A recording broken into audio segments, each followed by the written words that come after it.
And what are your memories of the final last year and the final whistle? Yeah, just pure joy, to be honest. Three scary lads, including myself, were on the team, so that was cool. Playing with them, and I just ran straight to them, gave them a hug after, and seeing your parents and everything, what it means to them. So it's pretty cool. Yeah. And Big Ethan, of course, on the goal. The goal. Yeah, assisted by me, by the way. But no, it was a great finish, and yeah, he doesn't score many, so it's good to get him on the score sheet sometimes. What is like this year? What are the changes in terms of players? I take it Sean Fox is still there as manager.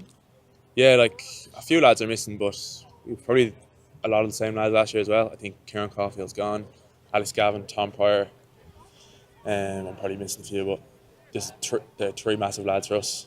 McGuinness and net as well.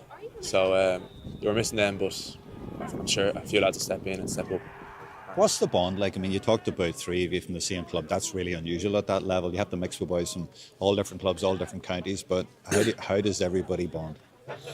Yeah, like I think playing football is probably the biggest bonder, if that makes sense. Like when you're playing with lads week in, week out, playing against other colleges and stuff, that's the biggest bonder you can have. And like obviously there's a few sessions after early in the year when you're at nothing. So yeah, no, it's cool bonding with other lads from different counties, and probably you wouldn't bond with otherwise.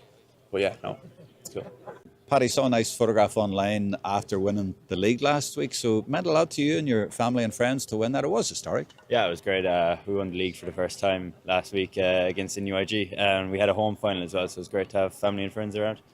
And what does it mean to you? I mean, are you from Gabriel Rangers, is it? Which is way down the coast, way out west, is it? Yeah, it is about 3 hours from UL. So, no, it's great to get an opportunity to meet lads from all over Ireland. We've lads from Leinster, Connacht to Munster. So, no, it's great. Yeah, we love UL.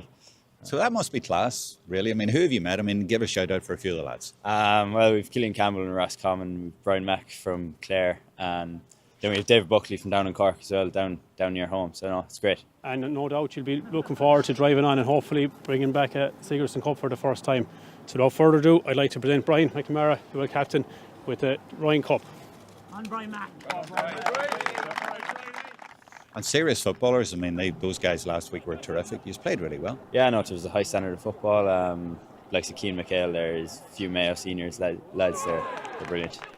But winning the league obviously puts a bit of a tag on you now. People are thinking you're favourites nearly for the championship after Christmas. Yeah, favourites, I don't know about that. But yeah, we'll give it a go anyway. Yeah, sure, all we can do is do our best and hopefully we can get over the line. How have you found the difference? I mean, after Christmas, like last year, you lost to TUD in the quarterfinals, and serious football team, and they didn't even win it. That's serious stuff. Yeah, I suppose coming in from defeat of quarterfinal last year, there's no pressure going into this year, and we came off and won the league unexpectedly, I guess. So hopefully we can go on now and win the Sigerson. And what's it like being here this morning with all the lads? I know, it's always great to be in Croke Park. It's a lovely morning for it as well, and nice to chat to the boys as well. So. And who have you got new coming in this year, and who have you lost, and is the management the same? No, we have a new manager, David Power. He's up things another level, tip man. We had Declan for the last few years in UL, and Declan's great. But nice to finally get a bit of silverware this year. And then player-wise, we've Tommy Walsh we'll hope to get back from Cork. Like a few new additions. Fergal, you've won All Irelands and you've been here in Croke Park with Tyrone and all that. But today I have to say, coming back here to colleges, you were like a wee boy at Christmas. You're very excited here. Yeah, I'm excited, Jerome. It's refreshing, the whole thing, to be honest. And it brings me back to days when you were running about Belfast and I was running about Belfast. And, I didn't even think that the Sigerson Cup would be on view today, but somebody handed me that about an hour ago and it brought me back to 1990. And, have been in the fortunate position to lift it 35 years ago. So it just shows you how young we all are, Jerome. Well, let's talk first about the achievement, then we'll come to what it means in a minute, but the players who were there and what that moment was like lifting that cup. It was a super times. University football, as you remember, in the 90s, sort of got the ball rolling again for the county scene. And there was serious footballers who were coming through in those days. And James McCartan landed down at Queen's as a fresher. and freshers were well able to play their football in those days. Daniel's now alongside myself here all those years later. So there was all the big names in Gaelic football from Ulster, as you remember, Jerome, were heavily involved in Sigerson, and there were some heavy battles between even the northern colleges, as you know too, and lots of things happened. But listen, it was like a golden era in my head, at least, of college football and county football.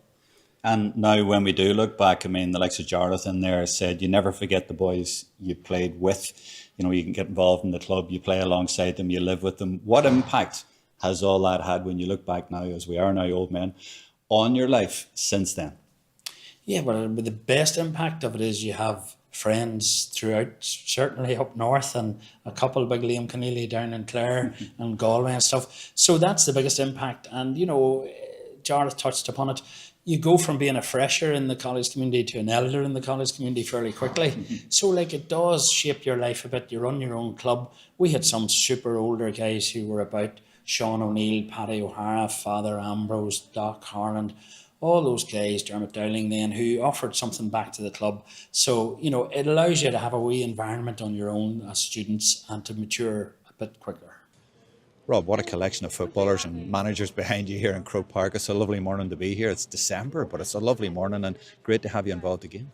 Yeah, look, we're absolutely delighted. Been involved since 2017, and as you said, we're blessed with the weather this morning. You wouldn't think it was December here in Croke Park. So yeah, absolutely delighted.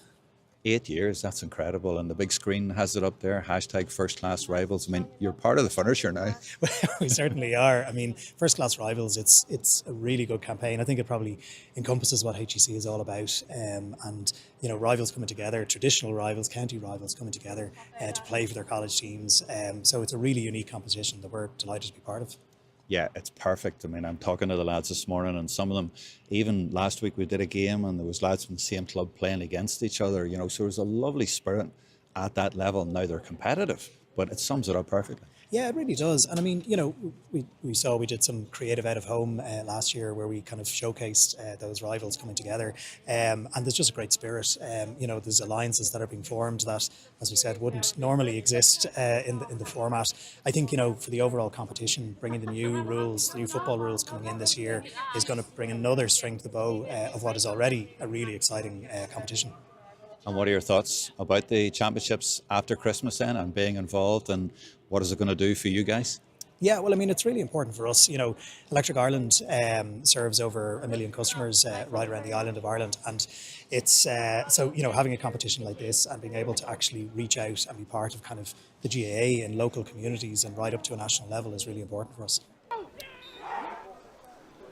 Always great to hear from our sponsors, Electric Ireland, and you see their hashtag on the screen there, First Class Rivals, and we're taking that a step further tonight because we are looking at two players tonight who are going to go up against each other directly, one from either side but from the same family, so it'll be hashtag First Class Family Rivals, and the two brothers are Keith O'Driscoll, number 10 for MTU Cork, the home team from Gabriel Rangers in Cork, against his brother, number 5, and that is Paddy O'Driscoll. So brother against brother, oh brother. We'll see if they actually do go up against each other and how that one turns out in particular. Remember, it happened a few years ago in ladies football and in hurling, and I even go back to Henry and Seamus Downey playing against each other in a Sigerson Cup semi-final at Queen's. I won't even tell you the year, it is that long ago. We are here for the 2026 Electric Ireland Sigerson Cup round 1 game between UL, there you see, in the white, and MTU Cork, the home team. And the boys from Limerick are certainly the favourites tonight. They won the league and arguably are even stronger after Christmas, whereas MTU Cork are missing a few players. But they do have home advantage, so we'll see how they get on, and they still have certainly a lot of excellent players. I'm told from their starting 15 there's definitely one change, and that is Dara Sheedy, number 15 from Bantry Blues. He will not be starting, so that's one definitely that is not starting from them. But still, a lot of talent out there, the likes of Fintan Fenner in the middle of the field, and Ben Comerford from Clonmel in Tipperary. He's the only non-Cork man in the starting 15, although I haven't actually heard who will be coming in for Dara Sheedy. So it is the round one game. We had 3 games last night, of course. We were up in Burren and County Down for DCU's very impressive marker that they laid down by beating Ulster University 3-13 to 8 points. And there were a couple of other games last night and then one today. The one today, Maynooth had a great win up in Belfast against St Mary, so not a great 24 hours for the northern teams.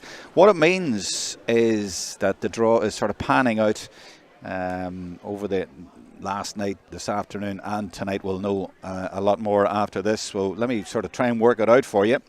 Tonight there are Queen's against University of Galway, ATU Sligo against UCC and UCD against ATU Galway. Those games all on tonight as well as this one. In the next round, well, there's a winners round and a losers round. That's the simplest way, so all the winners go through. So at the minute it's going to be DCU against the winners of this game, the winners of UL and MTU Cork. Then you have MTU Kerry, who won last night, against TUD. They both won last night, so that's definitely a game. Maynooth, who won this afternoon, will play either UCD or ATU Galway, and then it's ATU Sligo or UCC against Queen's or University of Galway, and then the losers are in another group after that. We'll work it all out after the game, but for now you just need to concentrate on this one. And the captains going out into the middle, well, there's 2 captains out there for MTU Cork. They're joint captains, 10 and 9. That's not the numbers they're wearing, I don't think, but they are Sean Brady, who'll be wearing number 3. He's from Ballygarvan and he's 22 years old, as is the other captain, number 6, Cormac Hyland from Mitchelstown, and they're both on the same course, believe it or not. They're the captains for MTU Cork. And interestingly, Cormac was asked his highlight in his career so far, and he said, without a question, winning the Under-16 North Cork Shield. Now, I don't know if that was tongue-in-cheek or not. Maybe he was completely genuine. I don't know. Quite possibly was. But they're the 2 captains. And for UL, I can't actually remember who was the captain the last day when we won the league before Christmas. Might have been Brian McNamara. I think it was him who came up and took the cup. It certainly was him who starred that night. And then the Sean Morahan at centre halfback, the Mayo man, who was fantastic. But there's lots of leaders in there. I mean, Sean Morahan was the Mayo Under-20 captain in 2024. Charlie King was the Tip Under-20 captain in 2025. So they certainly have players around the field who have plenty of experience and know how to lead a team. So what we'll do now at 7:24, I think, is that we will go and have a look exactly at the teams that we have. Actually, I thought that was the 2 MTU captains. It wasn't. It was one from MTU and one from UL. I can't tell their numbers because they're wearing bib numbers, so apologies for that. But so that was either Sean Brady or Cormac Hyland. Anyway, let's go to the teams. MTU Cork with a new Banisher this year. First time in a long time. Pat Spratt, manager of MTU Cork for 16 years. James McCarthy is in there now, Castlehaven man. And the team, Josh Woods and goals from Valley Rovers. Number 2, Sean Copps, he's from Mallow. Another man actually who was a captain last year, and in fact a Mallow Under-20 captain, and a Cork minor from 2022. 3, Sean Brady, as I mentioned. 4, Dara King from Carrigaline. 5, Kevin Graham from Clyde Rovers near Mallow. I think that's Mourneabbey, the Mourneabbey Ladies Club. That's maybe the men's side, but very in that area. 6, Cormac Hyland. 7, Brian Thompson from Airrogue. 8 is Ben Comerford from Tip. 9, Fintan Fenner from Castledownbere. That's about 2 hours away from here. He's been the Berra captain, so another leader there on that team. And in fact, he was in the Cork Under-20s 2022, 4 years ago now that is. 10 is Keith O'Driscoll. 11, Jack Dillon, another from Mallow. 12 is Sean Brown, another from Castlehaven, same club as the manager. 13, Michael Quirk from Ballinora. That's about 10 minutes southwest of here. 14, Luke Shorten from the Tag McCarthy's club. That's over in West Cork on your way to Bantry. You're nearly in Bantry if you get there. He played for the Cork Under-20s in 2025. And I say, Dara Sheedy is named on the screen there, but he is not starting, and I don't know who's in for him yet. We'll work it out. Okay, let's go on and look at the visitors. University of Limerick, managed by David Power, former Tipperary manager, and he's come in and won the league in his first year, and UL had never won the league before, and they'd never won the Sigerson either, so they're chasing history again after Christmas. In goals, Tristan O'Callaghan from St Brecon St Clair. 2 is Tommy Walsh. He had an injury. He is back now after Christmas, so that's good news for them. He's from Kanturk. 3, Thomas Ross, Tommy from Sligo.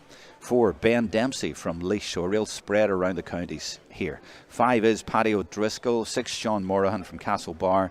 7, Charlie King from Tip. 8, Brian McNamara, Curraclare. 9, Hugh O'Loughlin from Kilmaine in Mayo. 10, Conal Dawson from Westport. 11, Jack McCabe from Currafin in Galway. 12 is Cathal Ryan. 13, Jack Melvin from Moy Davits. 14, Cian McHale, another Mayo senior.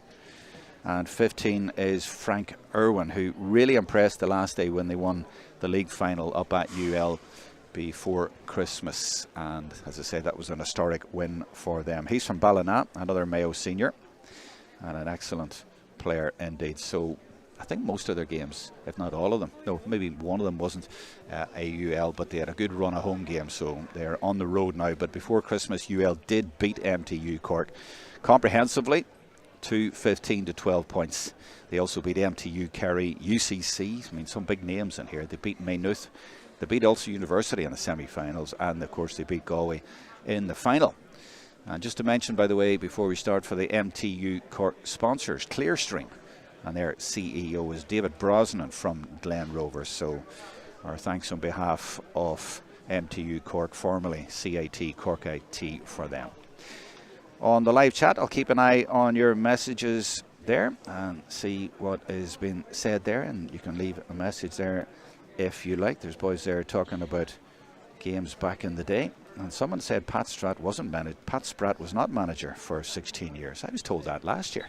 Certainly a long time. And what else? Third Sigerson game between the two colleges, apparently, in 1997. Cork was called Cork RTC. UL won 4-9 to 1-8. Good stats. And 2018 UL against Cork, it was 213 to 111. So UL certainly the upper hand there. And a shout out to Sean Maguire at home, waiting to see his cousin play tonight. So lots of good information coming in there on the live chat. Thank you for that. So nearly ready for the start of the game. The referee is Derek O'Mahony from Tipperary, the Ardfinnan club. And the fourth official is Cormac Deneen from Douglas, very close to here.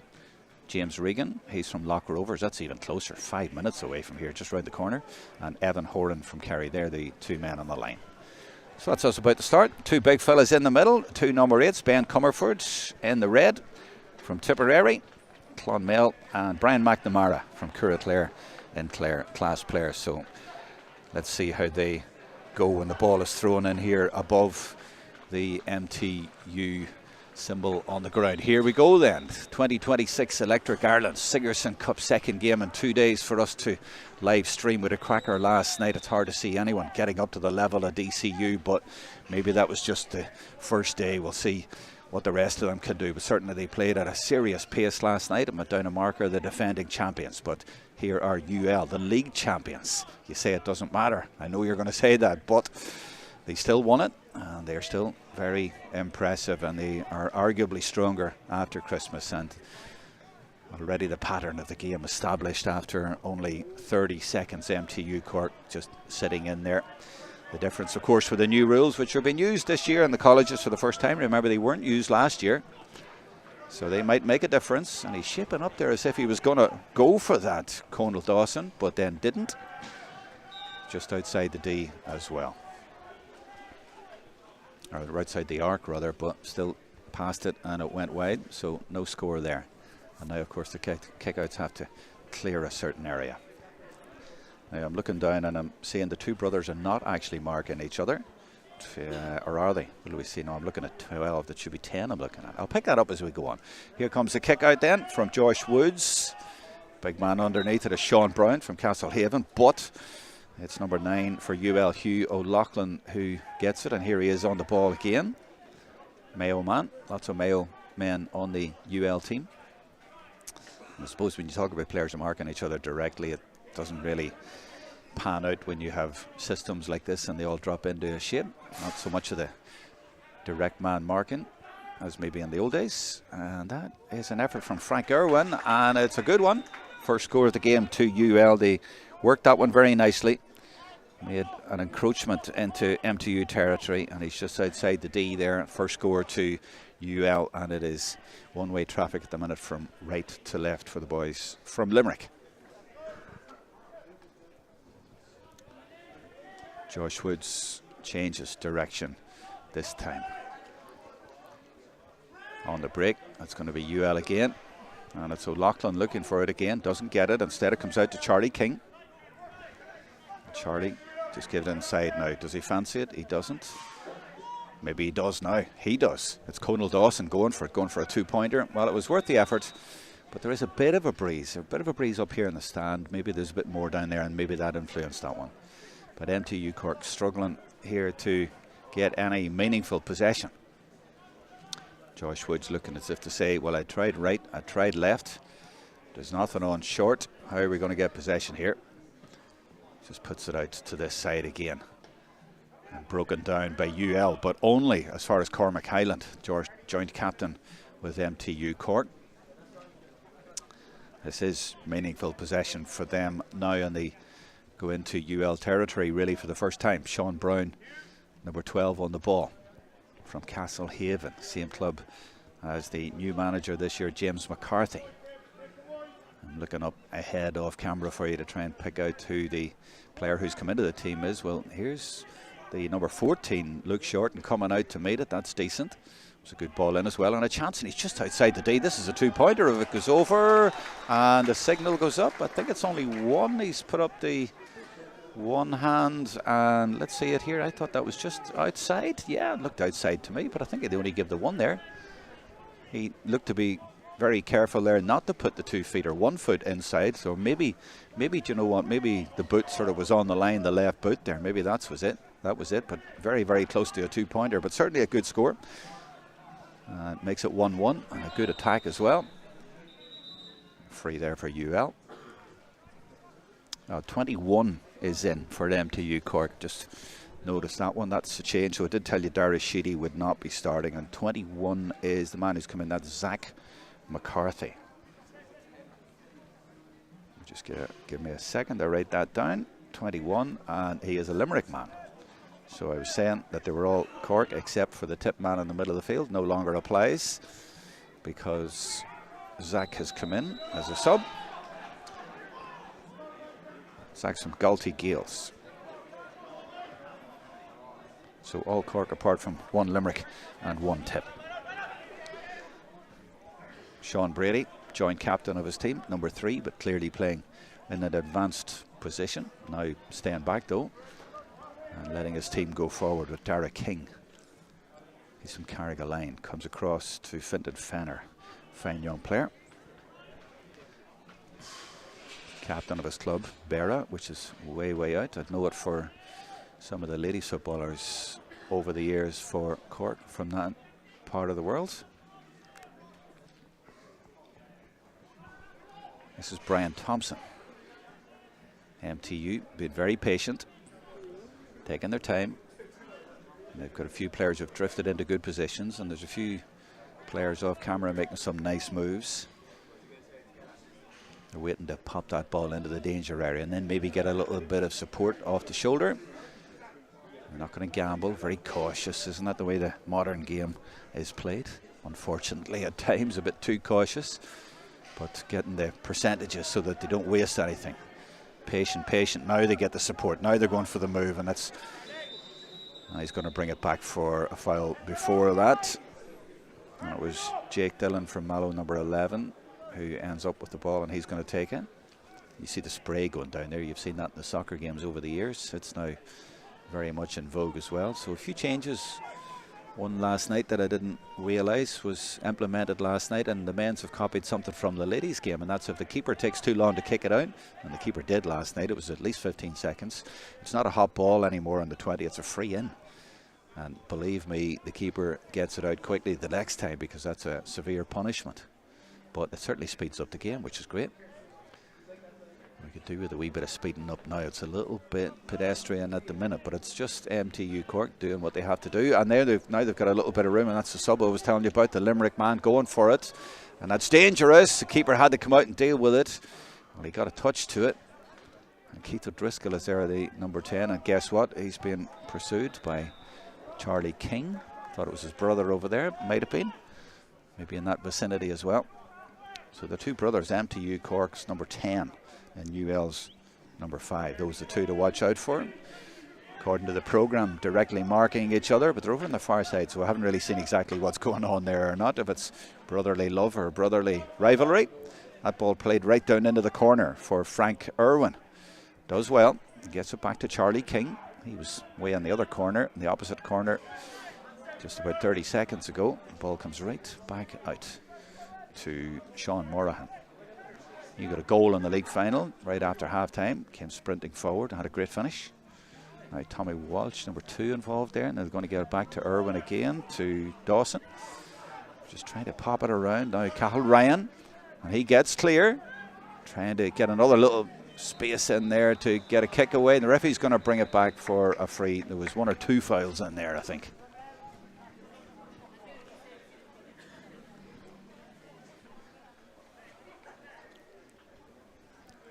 This should be easy enough for UL. Forgive me for not saying anything, but I'm trying to work out where those brothers are, and indeed they are marking each other. We'll get a shot of that as we go on, don't worry. But the 2 brothers directly marking each other. Here is the chance at the other end. Half a chance. Remains low scoring though, 2 points to 1 after just over 8.5 minutes. Josh Woods, not taking too long over it. Puts it out towards the 2 brothers. And breaks kindly, or rather well read, to be fair, by Conal Dawson, and UL have it again. They lead 2-1. They did but most of the play. This could be 3-1, but it might be just to the right, is it? Or is it over the black spot? I think he's not. He's going for the wide side. Thought he was going for the flag there. So as I say, I will keep an eye on your messages as we go on there on live chat, and I'll try and keep you up to date as well with the latest scores from the other games as they come in. 2 games on at the same time and another starting at 8 o'clock. UL win it again. They're winning almost every kick out, it seems. Jack McCabe here from Corrafin. MTU doing well to keep them away from goal at the minute, but there's a lot of pressure going from right to left, and as I say, they're not winning any of the kickouts, MTU Cork, and that's where the problems are starting. Morahan does like to come forward. Looked as if he was shaping to fancy a 2-pointer there. Irwin. O'Loughlin. He fancies it. He stepped inside. Keeper needs to watch this, and he does. Easily taken. MTU under pressure. Severe pressure near their own goals, but he does well. Can't see the number. To be honest, the white number on that jersey way over in that corner. Free out.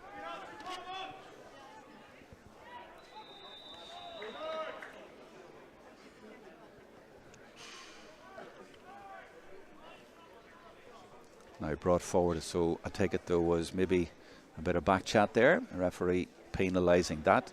A significant move up the field for MTU Cork. Keith O'Driscoll has come over to this side to get away from the brother maybe and get a bit of ball out on this side and get some joy. Just get a touch on the ball at least.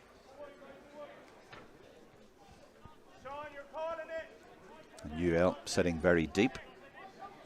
It's been successful enough for them so far. They've only conceded the 1 point. This is a good run by Fintan Fenner though, where he runs into traffic. The trick not to run into traffic, to release it, to get it back out again, not to be caught in there. There's a foul in there, so it's going to be a free in for MTU Cork, and an opportunity, not an easy one, but an opportunity. On live chat, somebody is asking from Offaly, did UL have the wind in the first half? I think so, but I'm looking over at the flags. Actually, no, it's dropped. There's nothing to talk about really in terms of advantage there.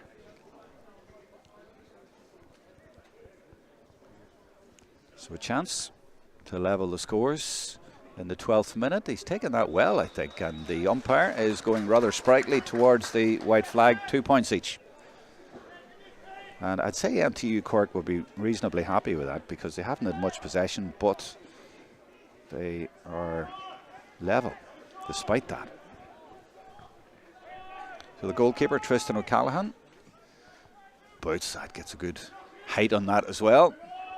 It's broken, and on the break Morahan reads it, and is he fouled? No, he's not. The ball spills over the sideline and it's MTU in possession. And they're looking for the Limerick man in there. It's broken. Now, is that a wide? It is a wide.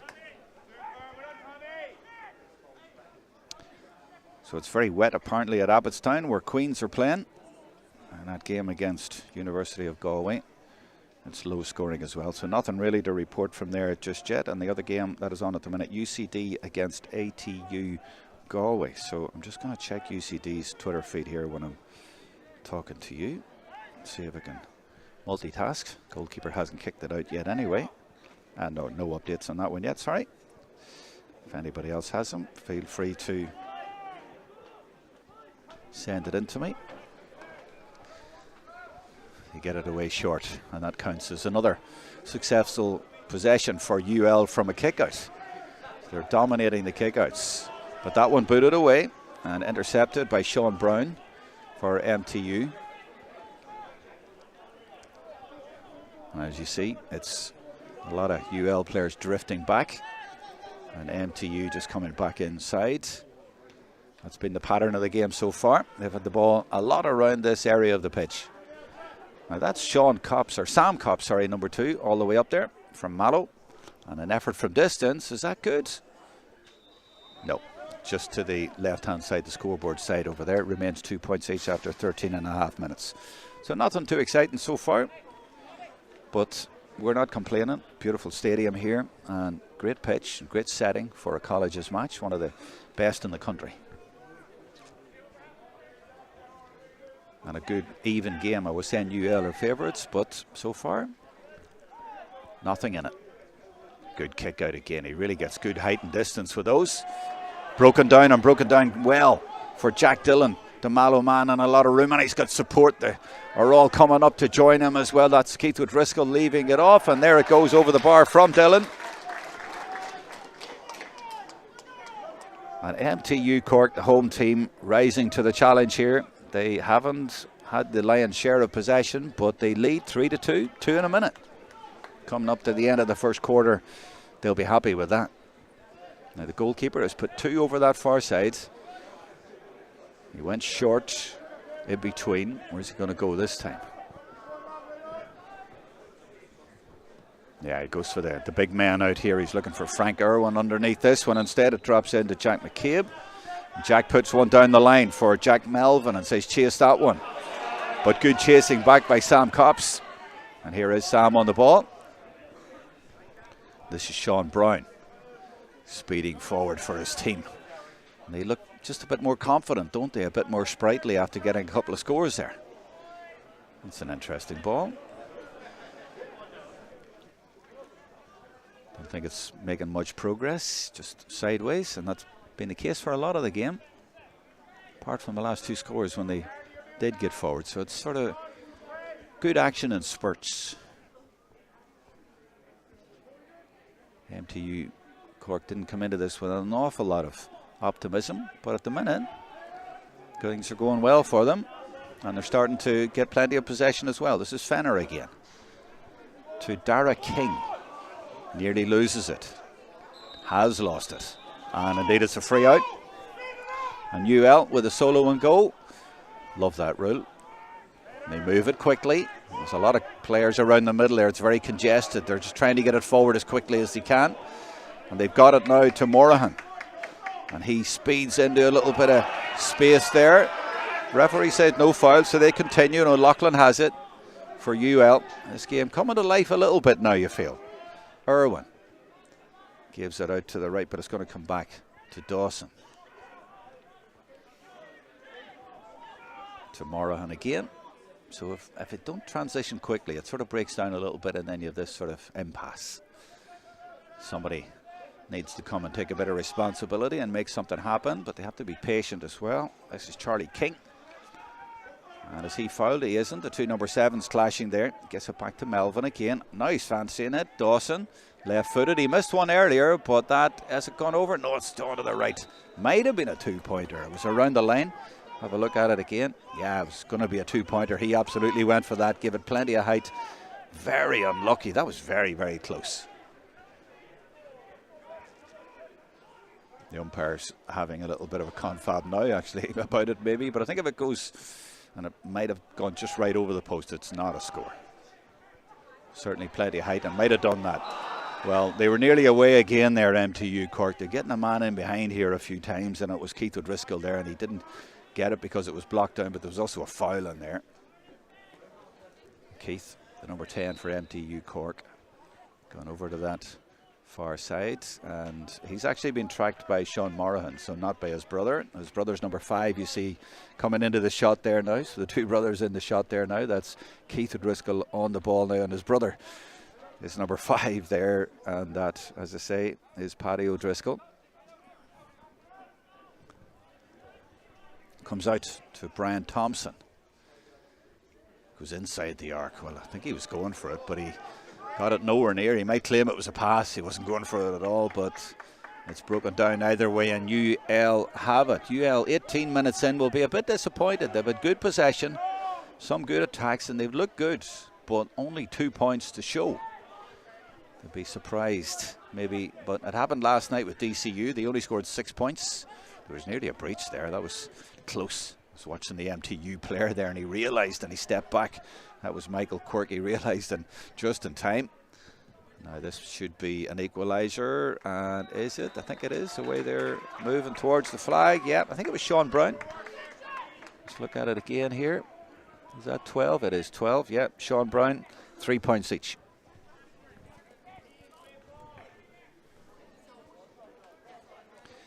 Queen's and University of Galway 4 points to 3 in that game, and it is 4 points to 3 for Galway,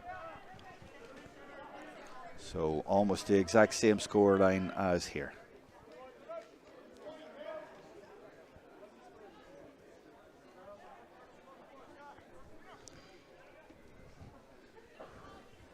O'Driscoll pops a nice ball into space there for the forward to come out, but the defender there, the full-back Tommy Ross, did well to get a hand in, but it still broke kindly, and that could go over the bar, and it's Michael Quirk from Ballynora. They're back in front again, or was it Luke Shorten? One of them anyway. Let's see it again here. There's 13 over to the left. This is Shorten, gives it inside to Quirk. It was Quirk from Ballynora, a club, just as I was saying earlier, it's about 10 minutes, I think, southwest of here, just out the road, just out of the city a little bit. Good score. 20 minutes in, 4-3. Now that one's broken. And Frank Irwin might benefit here, and UL might benefit on the break here, and they popped it into space. There's a chance here, there might even be a goal. Well, he went low with it, but it was blocked by Dara King. It might still go over the bar from Frank Irwin, and does.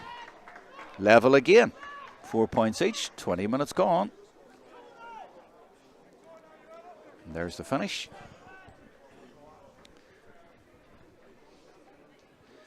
Elsewhere, in another game being played, it started at 7:30, UCD against ATU Galway at Belfield. UCD leading there, they have a goal, 1-2 in that game. So the only goal so far tonight there in Belfield. Earlier this afternoon there were 2 goals. Good game up in Belfast. Sounds like a great game actually. Maynooth won it 122 to St Mary's 120. I imagine there was a few 2-pointers there on the Davits pitch in West Belfast, but a great win for Maynooth against the Ranch, and they go forward, and they will play the winners of UCD and ATU Galway in round 2A for the winners. There's a great ball. Oh, what a smashing ball, and great movement as well, and he got in unnoticed there, really, and it was King, but it's, well, I was going to say it came to nothing, but they have at least got a free in, so should be a score. Referee there in the shot, Derek O'Mahony from Ardfinnan and Tipperary. Great ball.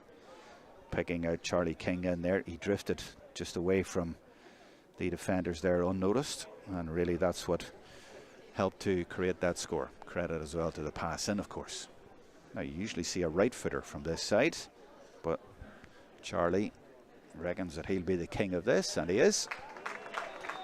Tipperary under-20 captain last year. 5-4 for UL, back in front.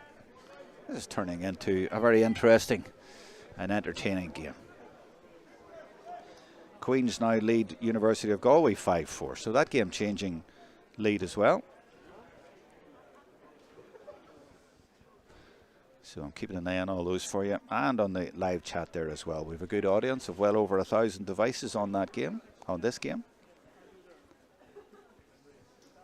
And actually, I've been told, Dan Murphy tells me Cathal Ryan got that point for UL, not Sean Brown. Well, Cathal Ryan's down as 12 and Frank Irwin is down as 15, unless they haven't got the right jerseys on. I can only go by the numbers I've been given, so that's what was on the programme and on the list we got earlier today. If you know better, fair enough. That's good play by the man from Galtee Gales. In fact, that's superb play by the man who came in at the start of the game wearing number 21, Zach McCarthy. Stepped inside there, and that's the score of the game so far. Dropped the shoulder, and from a difficult angle, he pinned that one. 5 points each. Big crowd here in the stand. I'm looking around actually, and yeah, there's a really good crowd to my right and left here. We're obviously right up in the middle here, and a really good crowd. It's always a great venue for spectators, and they come out in their numbers here, and it's great to see a good crowd at this Sigerson Cup match here tonight. And I can tell just the way that they're reacting. They're enjoying this game. Now, that ball had to clear the arc, and you could see he was holding his place there just outside the line and got a little bit of a nudge that knocked him inside it, but he got us free. Yeah, game just picking up a little bit. Pace is getting better. 23 minutes in. Sean Morahan. And he gets a dunk there as he gets it, but he releases it brilliantly, and it's brilliantly taken, and it's lashed over the bar by Cian McHale, the Mayo senior. But really, I thought that was going to hit the net there. He took it absolutely beautifully. You don't often see great direct football like that these days, and a full forward picking it out of the sky, but he did, and he knows that should have gone under. But still, it's a point, and there was a yellow card for the challenge, that what I described as a dunk out the field. I think it might have been Fenner. And he has picked up the first yellow card of the game from the referee, Derek O'Mahony. It was a late challenge, but still, he got the kick away and they got the score. Indeed, it was Fenner. Now that one slipped through on the break. UL get it. Oh, I don't know about you, but I love these games. Never mind the county matches and all that. I love these university games. It's always something different every time, and you never know what's going to happen. It's so unpredictable, and there's so many fine young players, and they change every year as well. There isn't the same you have in clubs where someone might be playing for 20 years. Every year it's something different. You never know, what are they going to be like this year? You honestly don't know. The likes of DCU last night after winning the Sigerson, what are they going to be like? Turns out they're maybe even better. We'll see. Cian McHale gets through in a little bit of space. Has that got the legs? No, it hasn't. Off the crossbar and nearly dropped there for the number 12, which I think is Cathal Ryan. Could be Frank Irwin, but I think it's Cathal. And either way, they get away with that one. And Cian will probably be disappointed there because he had room there. He got into a little pocket of space, but didn't make it count. 25 minutes in then, 1 point in it. We've had 11 scores and a lot of good football. This is Ben Comerford for MTU, trying to get up the field. There's a lot of room over here for Keith O'Driscoll. In fact, there's nobody within a mile of him. He's got so much room. And they've dragged UL right across the pitch. Now, are they going to go forward directly? That's a good idea. Put it in there because there's not that many of them in there. He takes it well one-handed. And that is McCarthy again. You can see why he started. He's a very good player, even though he wasn't named in the starting 15. This is Quirk. Good play by him as well. Back to McCarthy. He got one earlier from here. That's why he thinks I'll try it again. Is it drifting in? Has it got enough? It doesn't come in. 26 minutes gone. 6-5.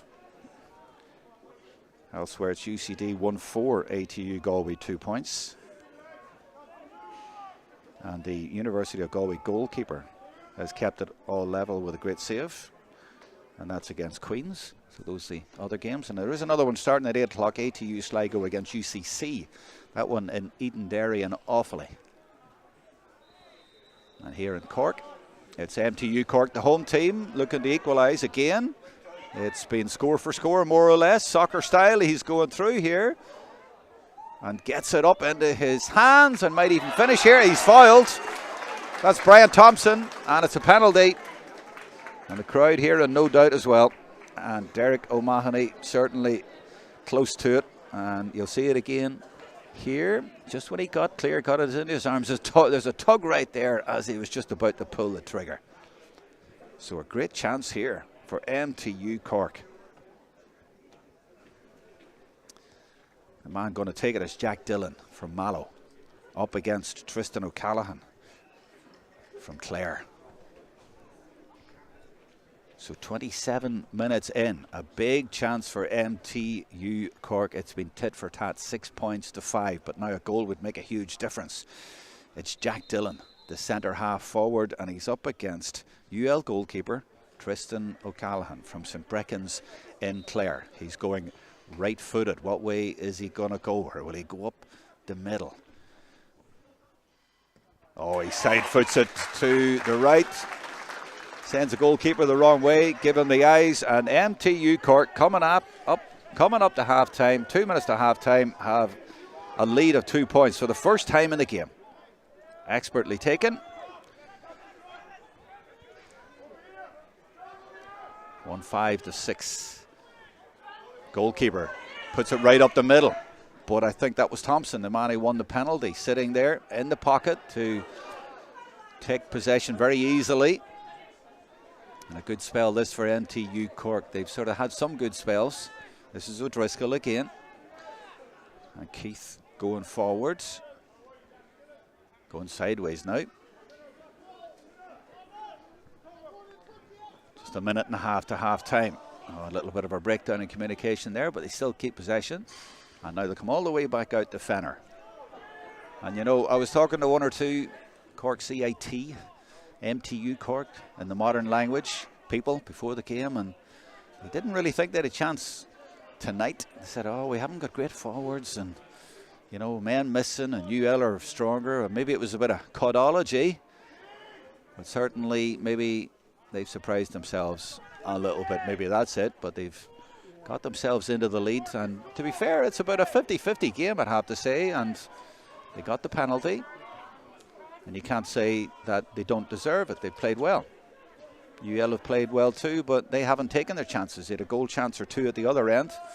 One very good one. So a very even game. This is Cal Ryan. I'm trying to say Cal the way people say it in the southern part of the country. Is it Cal, or they sort of, we say Cahill in the north.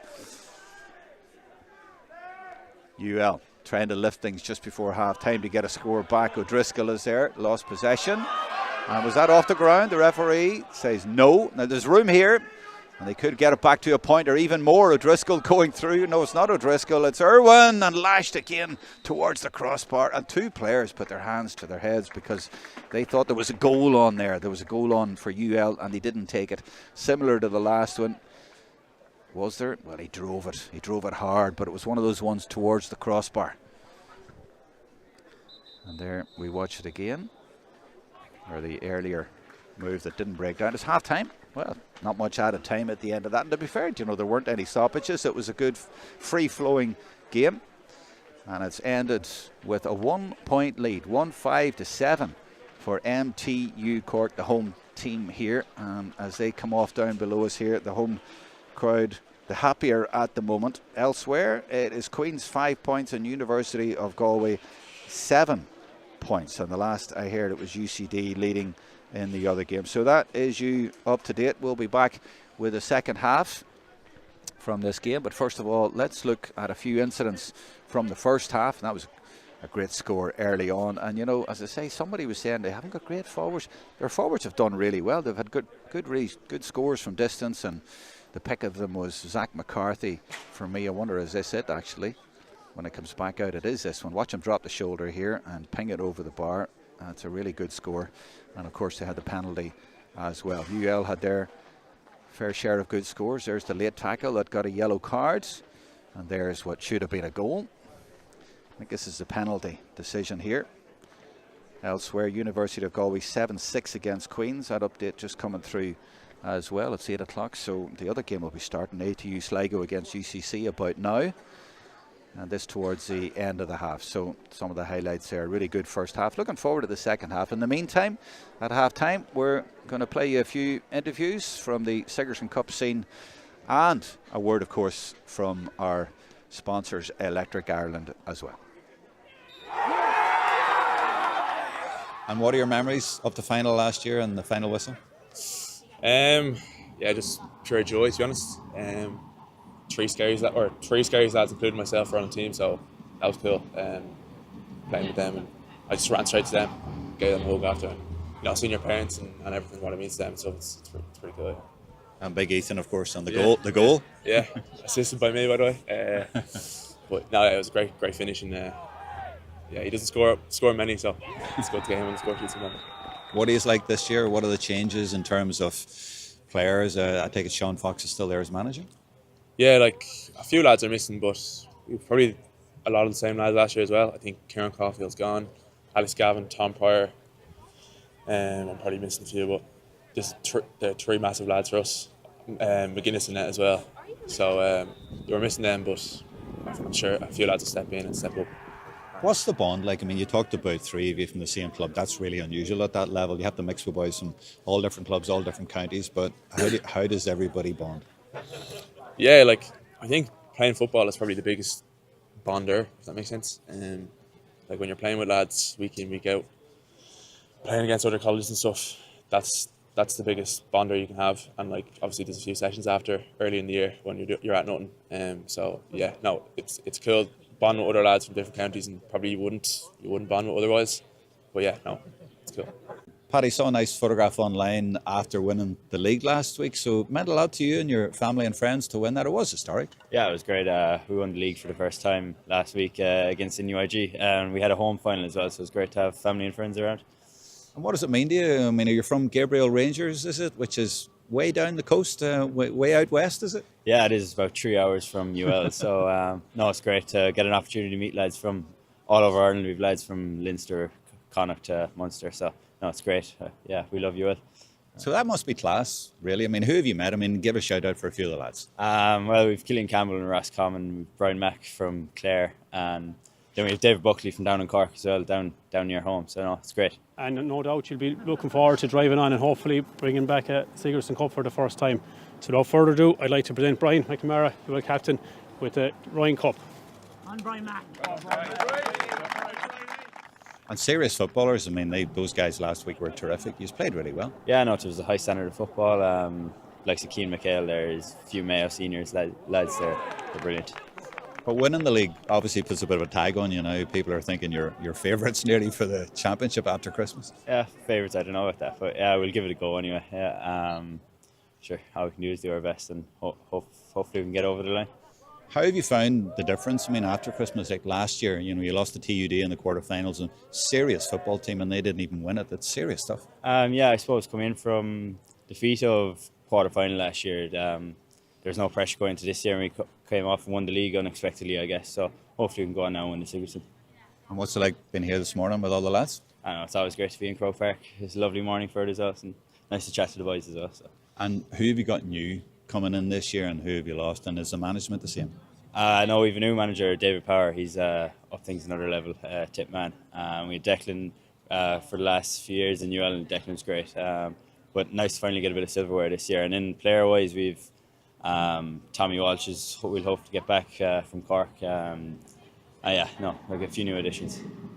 Fergal, you've won All Irelands and you've been here in Croke Park with Tyrone and all that. But today I have to say, coming back here to colleges, you were like a wee boy at Christmas. You're very excited here. Yeah, I'm excited, Jerome. It's refreshing, the whole thing, to be honest. And it brings me back to days when you were running about Belfast and I was running about Belfast. And, I didn't even think that the Sigerson Cup would be on view today, but somebody handed me that about an hour ago, and it brought me back to 1990. And, I've been in the fortunate position to lift it 35 years ago. So it just shows you how young we all are, Jerome. Well, let's talk first about the achievement, then we'll come to what it means in a minute. But the players who were there and what that moment was like lifting that cup. It was a super times. University football, as you remember, in the 90s, sort of got the ball rolling again for the county scene. And there was serious footballers who were coming through in those days. And James McCartan landed down at Queen's as a fresher. and freshers were well able to play their football in those days. Daniel's now alongside myself here all those years later. So there was all the big names in Gaelic football from Ulster, as you remember, Jerome, were heavily involved in Sigerson, and there were some heavy battles between even the northern colleges, as you know too, and lots of things happened. But listen, it was like a golden era in my head, at least, of college football and county football. And now when we do look back, I mean, the likes of Jonathan there said, you never forget the boys you played with. You know, you can get involved in the club, you play alongside them, you live with them. What impact has all that had when you look back now, as we are now old men, on your life since then? Yeah, well, the best impact of it is you have friends throughout, certainly up north, and a couple big Liam Keneally down in Clare and Galway and stuff. So that's the biggest impact. And, you know, Jarlath touched upon it. You go from being a fresher in the college community to an elder in the college community fairly quickly. So, like, it does shape your life a bit. You run your own club. We had some super older guys who were about Sean O'Neill, Paddy O'Hara, Father Ambrose, Doc Harland, all those guys, Dermot Dowling then, who offered something back to the club. So, you know, it allows you to have a wee environment on your own as students and to mature a bit quicker. Rob, what a collection of footballers and managers behind you here in Croke Park. It's a lovely morning to be here. It's December, but it's a lovely morning and great to have you involved again. Yeah, look, we're absolutely delighted. Been involved since 2017, and as you said, we're blessed with the weather this morning. You wouldn't think it was December here in Croke Park. So yeah, absolutely delighted. 8 years, that's incredible. And the big screen has it up there, hashtag first class rivals. I mean, you're part of the furniture now. We certainly are. I mean, first class rivals, it's a really good campaign. I think it probably encompasses what HEC is all about. And, you know, rivals coming together, traditional rivals, county rivals coming together to play for their college teams. So it's a really unique competition that we're delighted to be part of. Yeah, it's perfect. I mean, I'm talking to the lads this morning, and some of them, even last week we did a game and there was lads from the same club playing against each other, you know, so there's a lovely spirit at that level. Now they're competitive, but it sums it up perfectly. Yeah, it really does. And I mean, you know, we did some creative out of home last year where we kind of showcased those rivals coming together. And there's just a great spirit. You know, there's alliances that are being formed that, as we said, wouldn't normally exist in the format. I think, you know, for the overall competition, bringing the new rules, the new football rules coming in this year is going to bring another string to the bow of what is already a really exciting competition. And what are your thoughts about the championships after Christmas then and being involved, and what is it going to do for you guys?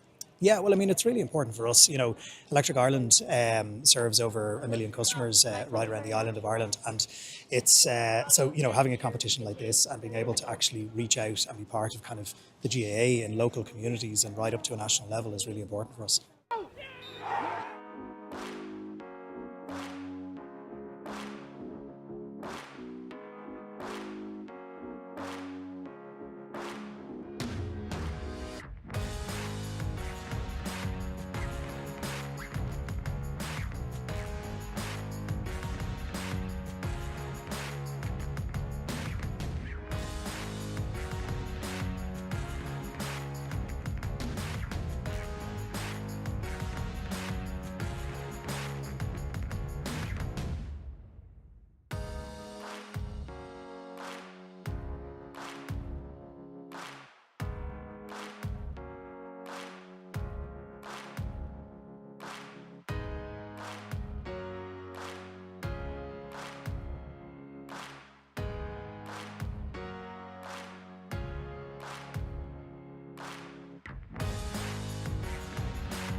Welcome back for the second half. We're looking at the number 5. And yes, it is his brother coming over. It's the O'Driscoll brothers. Well, the hashtag is first class rivals, as you can see on the screen. But we're taking that a step further for Electric Ireland. It's hashtag first class family rivals. That's Keith O'Driscoll, number 10 for MTU Cork, and Paddy O'Driscoll, number 10 for UL. So brotherly rivalry or brotherly love there tonight, coming up against each other. The two big number 8s go for it in the middle of the field, and it breaks kindly for Brian McNamara, smashing player, and he'll be looking to make an imprint on this second half. They might get a score right away at the start of the half. Has it gone over? Oh, very unlucky, off the post, and well read by Dara King from MTU Cork. That would have levelled it. There's a ball over the top, and great running here by Brian Thompson. Remember, he was the man who was fouled for the penalty towards the end of the first half, and off he goes. He's still going. Brilliant, determined play by him, and he's maybe going to try and get his own score. They can't stop him. They fouled him. Now the referee has given advantage. They get their score, and they'll take that score, but that was all about Brian Thompson. It was Michael Quirk, I think he put it over the bar, but they'll have to thank Brian Thompson, the Air Rogue man, who now goes back to his defensive duties. But it was a brilliant run over the top, and then he basically dragged the UL defenders all over the place and was fouled, but they still couldn't prevent him getting the score, and that's the way to start the second half. They're 2 points up. Thanks to that. That's the sort of spirit and determination that wins Sigerson Cup games. This is Sam Copps from Mallow. Same club as Jack Dillon, the number 11. He scored the penalty, and he's on the ball now. Good lively start of the second half.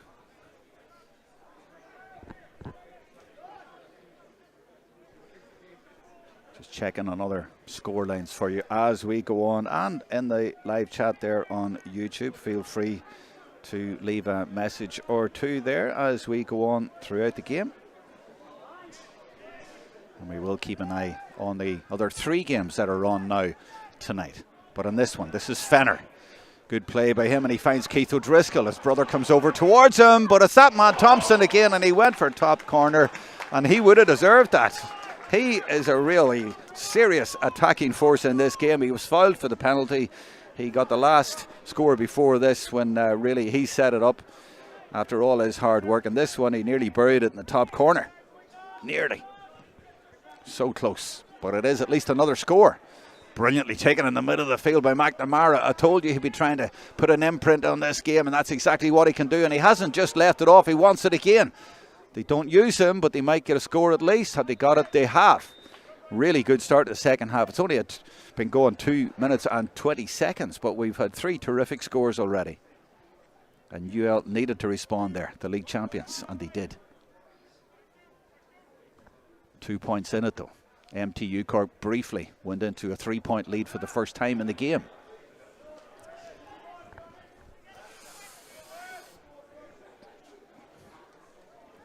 Now MTU looking to come over to this side, change their minds. No, they might still come here. Well, there was a bit of deflection there, and UL working very hard, nearly got an interception, but not quite. Dillon. Nice little turn and support play for him there as well. I think it was Brown. This is McCarthy. Back out, this is Brown. And they look now for Keith O'Driscoll, faced up by his brother Paddy. They've done this a few times in the garden at home down the years maybe. Didn't let him past. Brian Thompson leaves it off to Cork. Might get it back. No, instead they go to O'Driscoll. And O'Driscoll up against O'Driscoll. Is he fouled? He isn't. And UL get possession from that one. This is Hugh O'Loughlin for UL. You can sense the urgency in their play. The big men need to step up. No point winning the league before Christmas if you don't build on it after Christmas. Melvin runs into a lot of red jerseys, asks for the ball back, but instead he went for it himself. Keeper needs to watch it, and just about dealt with that, but it's going to come back out for a free. Melvin did well to release it, and a little pop pass there might have got him clear, but instead the ball went in high, and you see the referee again there using the spray. They go for the quick 1-2 with McNamara. McNamara and McHale. This is Morahan. Lots of fine players on this team, but they'll be disappointed with their first half, and they'll be disappointed to lose possession as easily as that in a place like that. And it's MTU Cork. They're very good in the transition, as you've seen already. Look at them sprinting forward. That's Sean Copson, number 2, looking for it. Oh, wow. Nearly got through there. Well, he showed a lot of cop on there, if you don't mind me saying so, to get forward. And they are catching them a few times on those breaks. And a little bit unfortunate not to get something at the end of it. But that's something UL should be worried about when it breaks down. And that just about reached Paddy O'Driscoll. And a solo and go there. Do love to see that. He got fouled there and held up, but no hanging around. Doesn't have to wait and go back to the right spot and all that sort of stuff you saw in the past. Let him go with it, and he did let him go. And look where it's ended up, at the other end of the field. But McNamara is dispossessed, and MTU Cork have been very good at that. They've turned them over quite a few times. This is Dara King. Crowd always love it when the play is along the line near them. They get more invested in it. Sean Brady, one of the joint captains. Oh, that's brilliant play and great leadership from him. And he was under pressure, but he got out of it. And then he saw a little area to run into and went for it. Oh, this game is really going up another level. You can see in the sideline off camera, they're getting very irate. It's getting very busy down there as well. People are getting very heated. The first half was only sparring, but now we're talking the real deal. And has that gone inside the post? It has. A really good score, and there's a point in it. UL have dragged themselves back. They've got the last 2 scores, and that was a fine one. 6.5 minutes in, and we've had a lot of good scores and good play in only 6.5 minutes of this second half.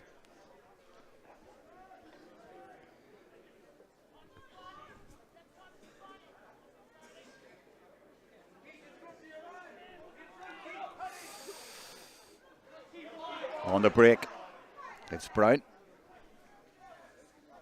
Brown does well.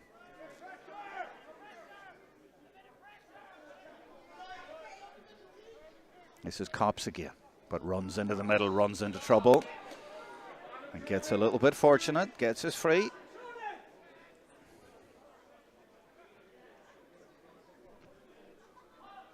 Dillon leaves it off to Thompson. Been really impressed by him. That's intercepted though. I think it was Tommy Walsh in there. Was it the number 2 or was it Cathal Ryan? It was definitely a 2 in the jersey. And now they have a chance to transition. Jack McCabe from Corrafin plays it into Frank Irwin from Ballina Mayo. And there's a nice ball over the top looking for Jack McCabe again. The Corrafin man. Oh, it's a beautiful effort, is it? It is over the bar, is it? No, it's just gone to the left. Thought it was over from here. That was close. Really good effort. But remains 1-7-9, 10-9, 38 minutes. It's gone a little bit quiet the last minute or so in the ground, but certainly busy out on the pitch there. And a very interesting part of the game as well. Just over 20 minutes to go, and it's anybody's. Kick out by Josh Woods. He plays with the Valley Rovers Club, a Cork under 20 in 2025. And what way is this one going to go? Well, it looked like UL had won it back. They have got it back. And Charlie King speeds around the melee. They're looking for the ball in, but there's only one option in the full forward area, and that is Jack McCabe. They don't do that. Instead, they try to run it, and Melvin has it. Is he fouled? Yes, the referee says free in, and this should be the equaliser. And credit to UL, to be fair. The league champions were 3 down there, and they brought it back, and this should level it. They're also going to bring on a couple of subs, UL, as that does indeed level it. So they're making a couple of changes here. 25 and 27 are going to come on. 25 is Diarmuid Coggins from Mayo, and 27 is Cathal Keaveney, also from Mayo. So 2 subs for UL. Now who's coming off? I can see them, but I can't see the numbers. There's a small number on the front, but my eyesight ain't that good. Is it 15? 13? 13? 13 and 12. 13 and 12 for UL coming off. So that's Cathal Ryan and Jack Melvin.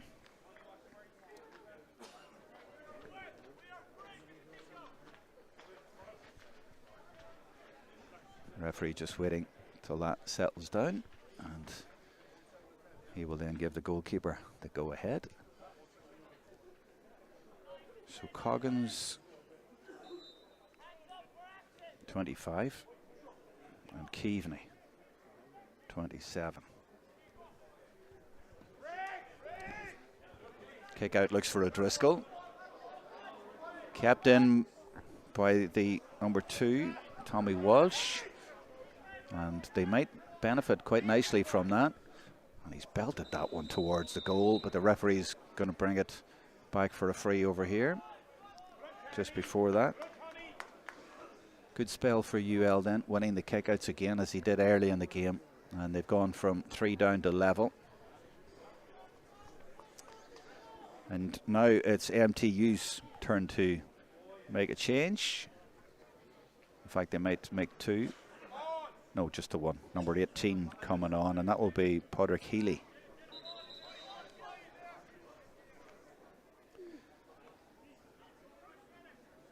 Podrick Healy is from the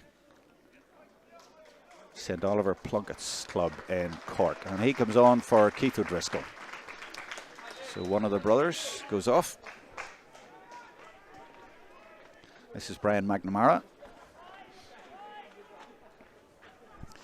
UL going for another score here to try and take the lead.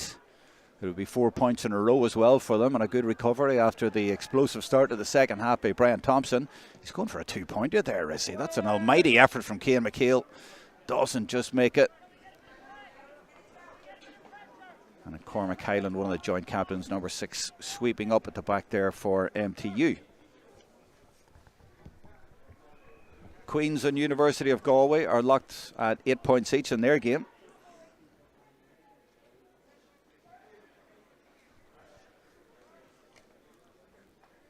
UL get it again, and they get it to Charlie King. The 2 number 7s have been very good tonight. Charlie looks for a run and gets it, and that's good determined play as well by the substitute, number 26. For UL, and they fed it all the way through here to Morahan, who got forward for a goal in the league final, and he nearly set up one on this occasion, but it was brilliantly blocked in there. Might still end up in the net, and it's put over the bar from close range, and UL go into the lead. They are back into the lead at least, but it could have been more. It was a drive from Frank Irwin, and in the end, who got the final touch here? It was Morahan. They're in the lead 12 minutes into the second half, and that's 4 in a row for UL. Now 26 is on there. I didn't see 26, or did I get that wrong? Anyway, 26 is Dahi Hogan for Tipperary. So Dahi Hogan involved in that last move at the start of it.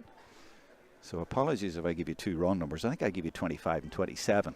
I'll check that in a minute for you again. Definitely 26 is on there, and they're going for 5 in a row now, UL, and it looks good to me, and it looks good to the umpires. And that's a terrific response by the league champions. Well, I said there's no point in winning the league if you don't do it after Christmas. And they're doing it now after half-time, and after a bit of a scare after MTU Cork went into a 3-point lead. They've scored 5 in a row and lead by 2. And now it's MTU Cork, despite making a couple of changes. 1 change, sorry. Number 18 came on there, Pádraig Healy, but UL made the 3 changes, and it's they in the ascendancy. Indeed, 26 in the shot there, as you see.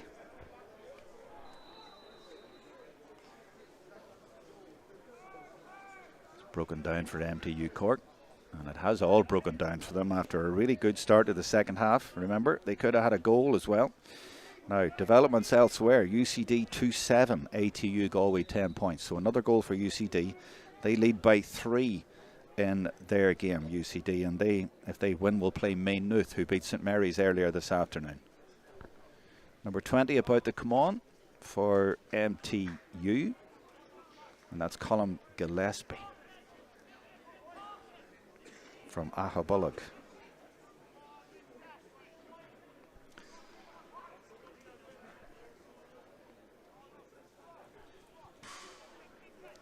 They're not going to make the change just yet, I think. Are they going to play on? Yep, they're going to go ahead with this free. Doesn't know where to go. There's no options ahead really unless he bangs it down into the corner, and that's exactly what he's done. And he's looking for McCarthy in there, and Zach does well to get it, but he's on his own. He's isolated out there. Now he can do it a lot on his own, but that's asking a bit much, and indeed he's bottled up in there, and UL get it back, and they use a solo and go to move it as quickly as he can. Pressure applied, but they still get out, and they get it as far as Conal Dawson. I think that's Dawson. It's hard to see way over on that far side from here. But yeah, that looks like 10. That looks like Dawson carrying it all the way up the field from left corner back to left corner forward. We've gone over the 3-quarter mark. We're in the last quarter here, and it's a 2-point lead for the visitors. They really have stepped on the gas over the last 6 or 7 minutes. Cian McHale, remember he tried one from serious distance. This is McNamara just skirting around the arc. 27 is Keaveney, so definitely 26 and 27 are out there for UL. Over on this side is number 2 Tommy Walsh, Canturkman, and this is Irwin, fancies it from there but drops into the goalkeeper's arms. Now it's not the first time that's happened. Nowhere to go with it. Oh, he goes short and it's tight in there, but they get away with it. And MTU trying to break the press. Oh, and it's over carrying again, or rather not over carrying. He put the hand up and pushed his man away. And the referee's going to bring that one back to the spot. 2 subs actually coming on now for MTU Cork. Did 1 lined up, but now they have a second coming on. Well, 1 is going on. That's the man I told you about, Padraig Haley, Colm Gillespie, number 20. And 15 is going off, or 13? No, it's 13 coming off, so Cork is going off. And they're also sending in number 19. And would you believe he's from the same club, Haballock. So Aaron O'Sullivan, 19 is on, and 20 for MTU. So is that about 3 changes each in the last 7 or 8 minutes? I think it is. Queen's and University of Galway locked at 9 points each. And their game up in Abbottstown.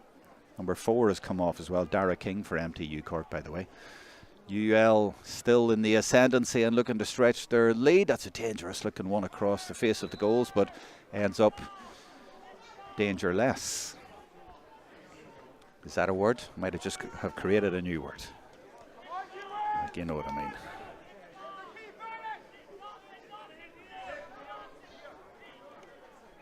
The man going short to it there is Kevin Graham. Getting good possession. Number 20 there, Colm Gillespie. This is Cormac Hyland from Mitchelstown, one of the joint captains.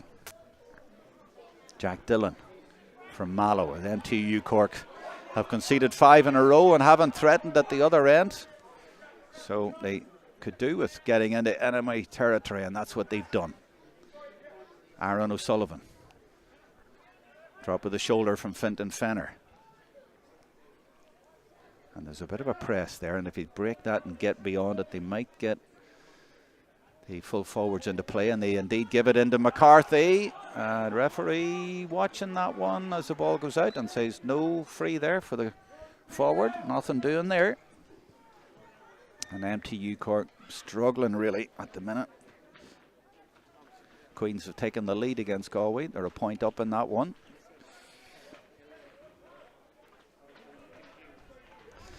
(27) is Keaveney for UL.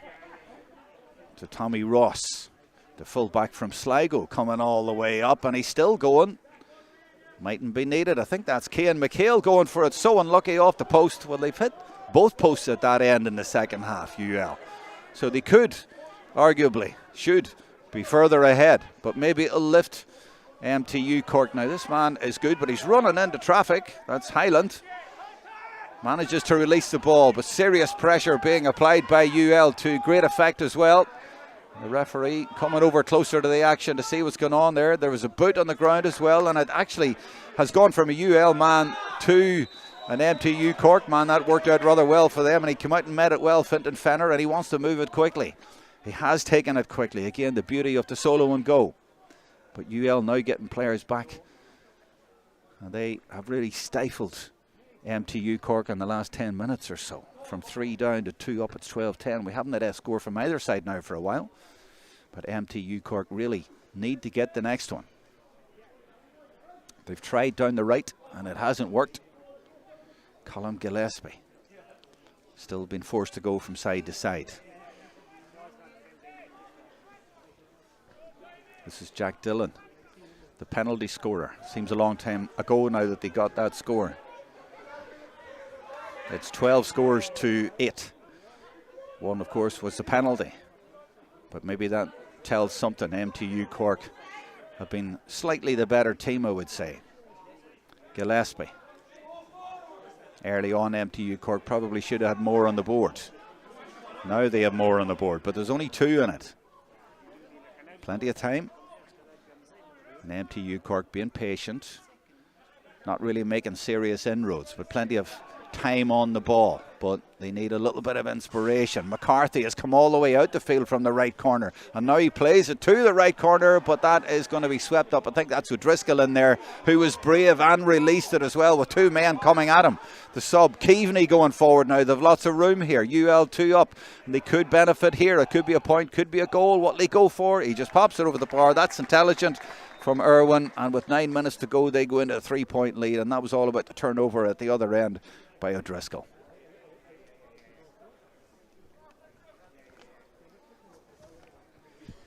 UL looking at bringing on another sub, and the man being lined up is Cathal Corliss, 22. Hasn't come on just yet. They are going quite nicely. Hold on, just as I say that, it breaks down, and MTU Cork get it, and they get it through Sean Brown. And he is tackled by Keaveney, but they can't stop him. Off he goes. Now, MTU Cork could do with a bit of inspiration from the likes of Brian Thompson, something that he did early in the second half. Now they get it to Highland. He looks like doing something similar. A great sprint through the middle. Puts it into the corner. There's 2 men over there for MTU Cork. He gets it and turns outside quite nicely. And he goes for it. Didn't really steady himself. He was off balance.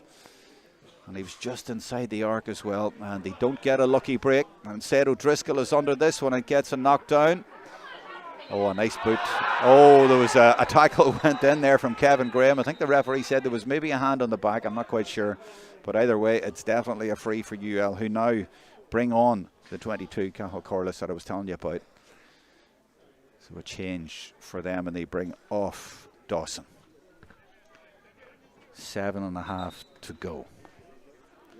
That's a long time since MTU Cork have scored.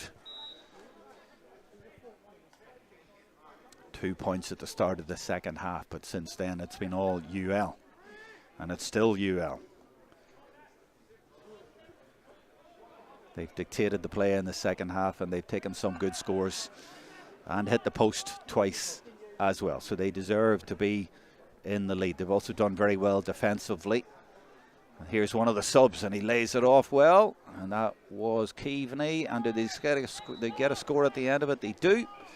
And I make that 6 in a row now. It was 10-7, wasn't it? Maybe it's 7 in a row. I've lost count now. But it is 14-1-7. A 3-point lead. No, 4-point lead. What am I talking about? 4-point lead for UL. So MTU Cork are getting to the stage where they don't just need a score, they're going to need a goal.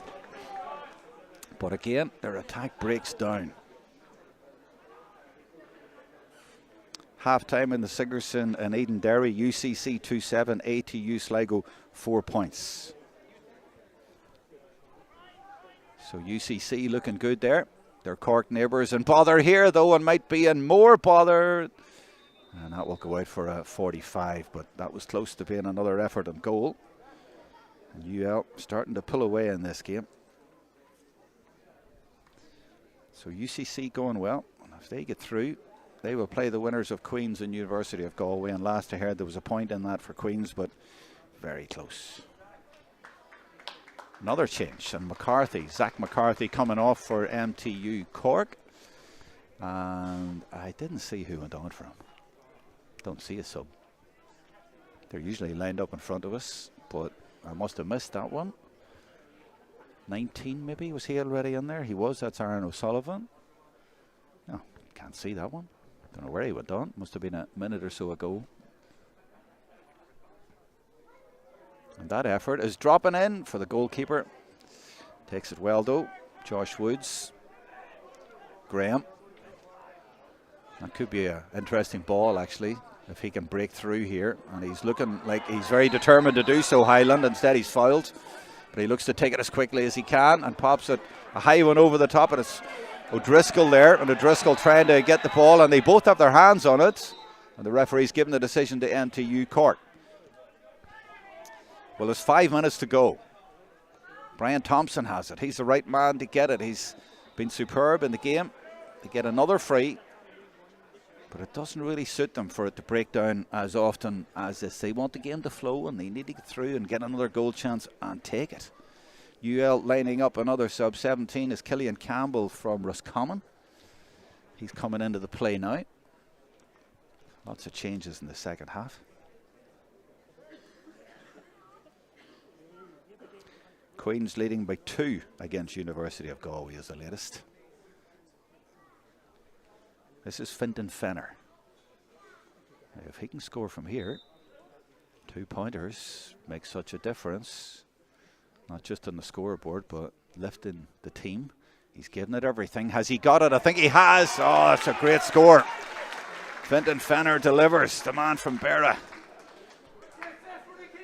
It's just what they needed. They haven't scored for an awful long time, but a 2-pointer allows you to get right back in the game. 2 in it with 4 to go. Will it lift MTU? Well, UL have got the ball from the kick out. This is one of their subs, number 22, Corliss. So it hasn't put them off their stride. 56.5 minutes gone. Tommy Walsh, now the Cork man from Kanturk, leaves it out to Brian McNamara. Doesn't get his score. Brian will be disappointed with that one. The man who came off for UL, by the way, Ben Dempsey, number 4, a minute or so ago. And they're lining up 18 as well, UL. And 18 is Killian Butler from Tipperary. Not on the field yet. Now that kicked out, oh, agonisingly over the fingertips. And UL get it again, just when MTU Cork needed it. UL coming again, 2 points up, 3 to go. And it is King across and over the bar, and that's a 3-point lead now. They stretch it out again with a few minutes to go. And who was tracking number 7? Nobody, I think, is the answer. 3-point lead. So MTU Cork now looking like they need a dramatic late goal to force extra time. On the break, MTU Cork need to win it, and they do. And it's Brown, dispossessed though. Wasn't able to hold on to it.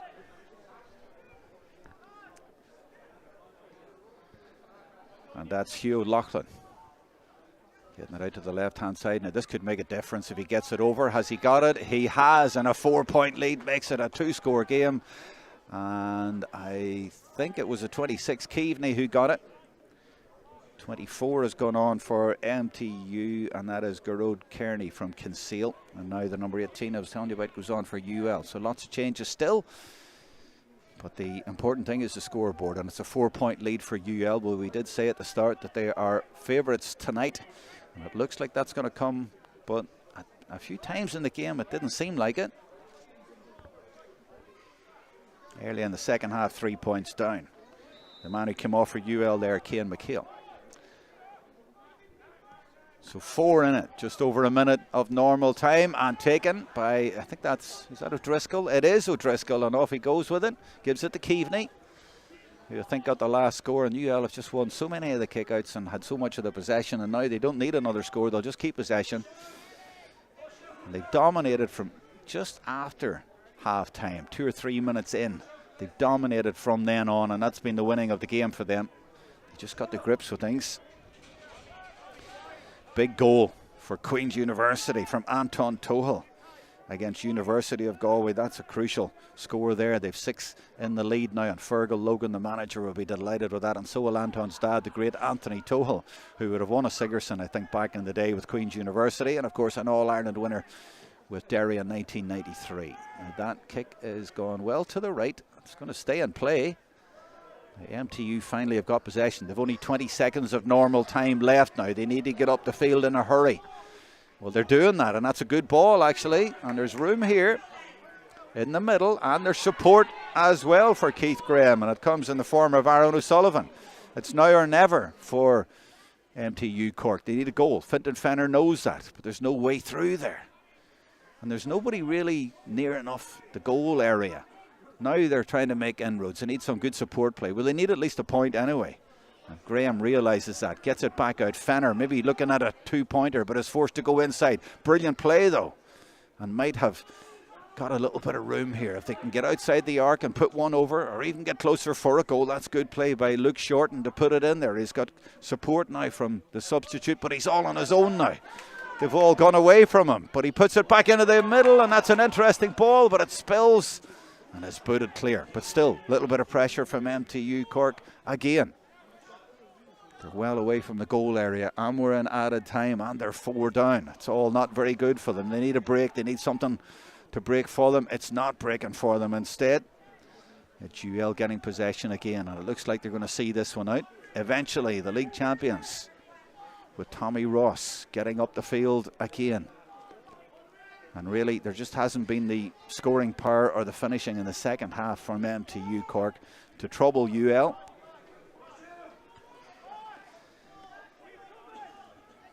It's turned into a bitterly cold night here, as you would expect in Sigerson football at the start of January. But it's been entertaining stuff for the big crowd. Nobody has left the building as yet, the MTU Sports Stadium. And UL just seeing it out. We've had nearly 2 minutes of added time, and that's for all the substitutions, I would imagine. But we are right at the end of the game now.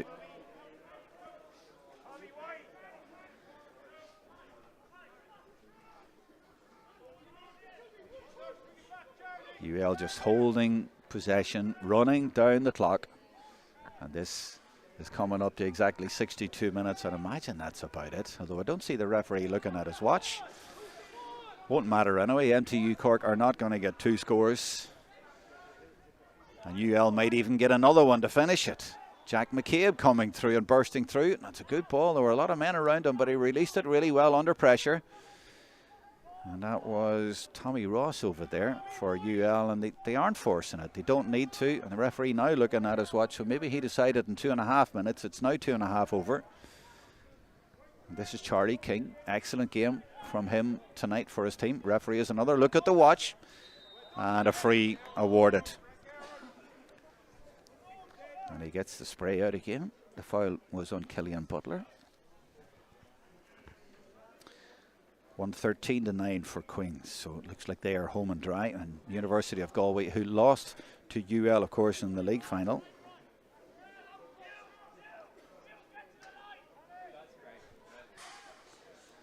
So a disappointing night for them then and again tonight, but of course they all will get another chance.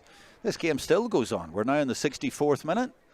As I say, there were a lot of changes, and that's number 27, Keaveney, going for a score to finish it off. And has he got it?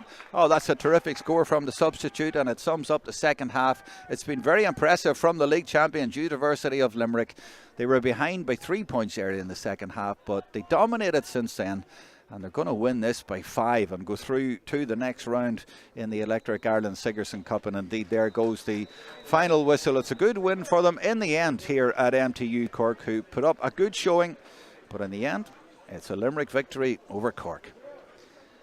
And they will go forward. And in the next round, round 2A, for the winners of the competition, MTU Cork, well, they have the unenviable task of taking on DCU, who were mightily impressive last night. So a big ask then for them. But that is the way the draw pans out, round 2A. And also in that round, MTU Kerry will play TUD. Maynooth will play UCD, the way the game's going tonight. against ATU Galway. UCD winning that one, so you'd imagine it's Maynooth against UCD. And then it'll either be ATU Sligo or UCC, and that looks like being UCC. That game started at 8 o'clock, and they will be playing Queens, who I think have just beaten University of Galway. So that's how it all pans out. The losers, well, that'll be Ulster University against MTU Cork.